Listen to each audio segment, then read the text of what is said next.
Hey everyone, this is Steven here, back at it again with another video. In today's video, we're going to go over the top 10 hottest and coldest MLB baseball sports cards over the past 14 days. But before we get into that, if you enjoyed this type of content and would like to see more in the future, please feel free to hit the like button and also subscribe.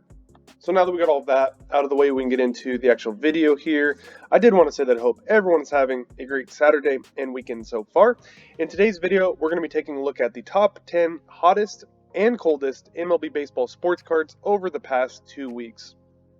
So we're going to be looking at some of the cards that have gone up the most as well as down the most over the past couple of weeks. So we can get started now. For this, I am using Market Movers. Not sponsored by them or anything like that, but for this we are going to be filtering on baseball cards only, graded cards only, so this includes all types of graded cards, PSA, SGC, BGS, pretty much everything in their system. And then for this, we are going to be looking at rookie cards only, and I do have a filter on the number of sales with a minimum of 60, so you have to have over 60 sales to qualify to be on this list over the past 2 weeks. So we're going to get started with cards that have gone down the most over the past 2 weeks, and then we're going to transition over to some of the cards that have gone up the most over the past 2 weeks. And after looking at this list, there are a couple ones that were pretty surprising to me, so stay tuned to find out which players I found a little more surprising than others. But we're going to start off with players that have gone down the most. We're starting off with Fernando Tatis Jr., pretty much flat, down about 1% for his rookie card portfolio over the past 2 weeks, as he still has that wrist injury. Still kind of unknown when he's going to be returning, but his cards have been taking a beating over the past 6 months or so, pretty much since they didn't make the playoffs last year. His cards have been going pretty much straight down, so this could just be his cards consolidating a little bit, flattening out a little bit. And I do think at some point, once he makes his return, his cards could see a bump. Then next up, we have Ronald Acuna Jr., another fan favorite, and his rookie card portfolio is down about 3%, so again, pretty flat over the past 2 weeks. This one's a little interesting because Ronald Acuna Jr. did make his debut this year, and he's playing pretty well so far. Not a lot of gains under his belt as of right now, but he's putting together some decent numbers, a couple stolen bases. He is hitting the ball pretty well, so he is looking like he will be able to get back to Ronald Acuna Jr. form of the past. Then next up we have Randy Johnson, the big unit. His rookie card portfolio down 3% as well. And then we have Luis Robert. His rookie card portfolio down about 4% over the past 2 weeks. Nolan Arenado, who's so far putting together a pretty decent season. His rookie card portfolio is down about 4%. Then we have Wander Franco, and his rookie card portfolio is down about 5% over the past 2 weeks. Then next up we have a legend here in Barry Bonds. His 16 rookie card portfolio is down about 6% over the past couple of weeks. Gleyber Torres on the white hot Yankees. His rookie card portfolio is down about 7%. We have Bo Bichette, who's actually been struggling a little bit this year.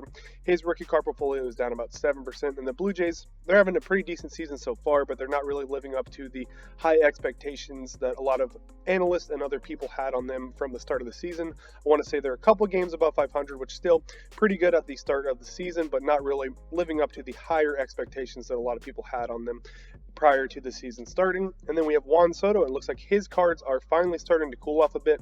His rookie card portfolio is down about 7% over the past 2 weeks. Now, Juan Soto is known to start off the season a little slower. He's still putting up some pretty decent numbers. However, they're not really the MVP numbers that he was putting up towards the end of last year's season. But again, he is known for having slow starts. But in turn, his rookie card portfolio down about 7% over the past 2 weeks. Next up, we have Eloy Jimenez, who unfortunately got hurt and will miss the majority of the rest of the season. His rookie card portfolio is down about 7%, which is understandable as he is on the IL for quite some time. Then we have Nolan Gorman, who did see a pretty big spike.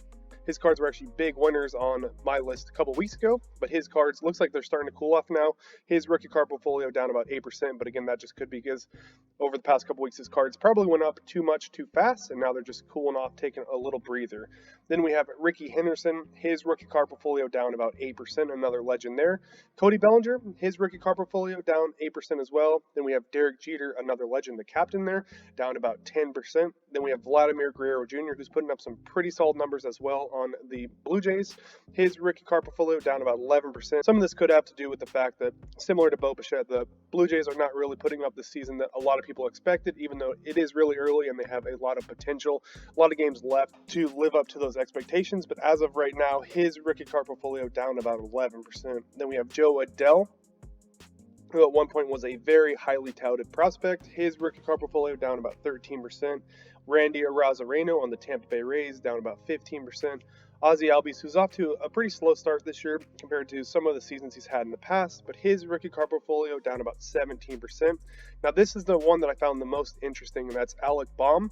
And we have his rookie card portfolio down about 35%. And I found this one pretty interesting and also surprising because he's actually putting up some really good numbers. He's batting, I want to say, around 315, maybe above. And just overall, he's putting together a very solid season for the Phillies. Yet his rookie card portfolio is down about 35% over the past 2 weeks. So I did find that one pretty surprising. If we take a look at the average sale price, it's about $12. So these are some lower dollar cards that are being sold. It looks like on average, number of sales, quite a few at 145 over the past 2 weeks, with the minimum sale being $125 and the maximum sale being $42. So again, it does look like there's some lower valued cards that are being sold, with the sales volume up about 53%, but the price change down about 35%. So this one, again, I did find pretty interesting as he is having a pretty solid season so far. And then the biggest loser, or the cards that have gone down the most over the past 2 weeks, is Cristian Pache, and his rookie card portfolio is down about 38% over the past 2 weeks. Now, Cristian Pache, unlike Alec Baum, is not having the best season so far. Again, this is still really early in the season, so it's really hard to judge a player based off of the first month or so on a season, but as of right now, he's really struggling with the Oakland Athletics. I think he's batting around in the mid 100s. Just not really that great of a season so far, and in turn, his rookie card portfolio is down about 38%. So now that we looked at some of the cards that have gone down the most over the past 2 weeks, we're going to transition over to some of the cards and players that have gone up the most over the past 2 weeks. So we're going to get started here. I'm going to move a little quicker for the cards that have gone up the most. This list is a lot shorter than the cards and players that have gone down, so we're going to quickly go through this, but we have Walker Buehler, pretty much flat pitcher on the Los Angeles Dodgers. His rookie card portfolio up about 1% over the past 2 weeks. Miguel Cabrera recently got his 3,000th hit. His rookie card portfolio up about 2%. Bryce Harper on the Phillies, his rookie card portfolio up about 2% as well. Then we have Ken Griffey Jr., another legend here. His rookie card portfolio up about 3%. We have Mike Trout, who's having a really good start to the season so far. His rookie card portfolio is up about 6%, which does make sense because his cards as well have been trending down a little bit since he was injured for the majority of last year. He is coming back looking like the player that he was in the past. So really good start to this year's season, and in turn, his rookie card portfolio up about 6%. Then we have Pete Alonso.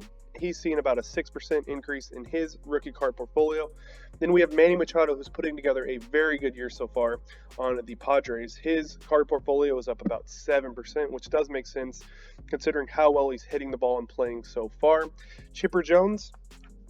This one's pretty interesting. We are seeing some more retired and Hall of Fame players on both of the lists today. So some players like Chipper Jones and Ken Griffey Jr., their cards have seen increases over the past 2 weeks, whereas we have other legends and retired Hall of Famers where their cards made it on the cold list. So I do find that a little interesting how some of these retired and Hall of Fame players are going up, whereas other players are going down. Next up, we have Aaron Judge. His rookie card portfolio is up about 12%. This one makes sense because the Yankees are white hot right now, and a lot of that has to do with the play of Aaron Judge. He's having a pretty good season so far. Then we have Big Mac Mark McGwire, another legend who happens to be on the list of players that's going up over the past 2 weeks. His rookie card portfolio up about 12%. Then we have Frank Thomas, another all-time great. His rookie card portfolio up about 13%. Yordan Alvarez on the steaming hot Astros. They've won about 11 games in a row. So their winning streak continues.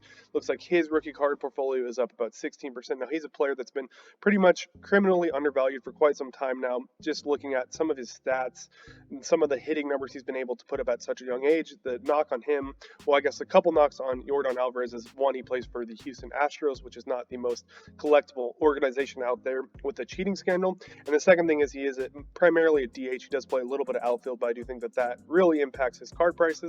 But it does look like they're starting to pick up over the past 2 weeks, at least up about 16%. I think as people are starting to realize the potential that Yordan Alvarez has, and he's starting to show it on the Houston Astros. Then next up, we have Kyle Lewis on the Seattle Mariners, who hopefully will be returning to the field within the next couple weeks. So that could be why his cards are up about 17% over the past couple weeks. And the biggest winner over the past 2 weeks is actually Ryan Mountcastle, up about 19% over the past couple weeks. And he has the #1 spot over the past 2 weeks for the biggest gain. So that concludes the list of the top 10 hottest and coldest MLB baseball sports cards over the past 2 weeks. I really hope you found this video somewhat entertaining and also informative. If you did, please feel free to hit the like button and also subscribe. Thanks and have a good rest of your day. Bye.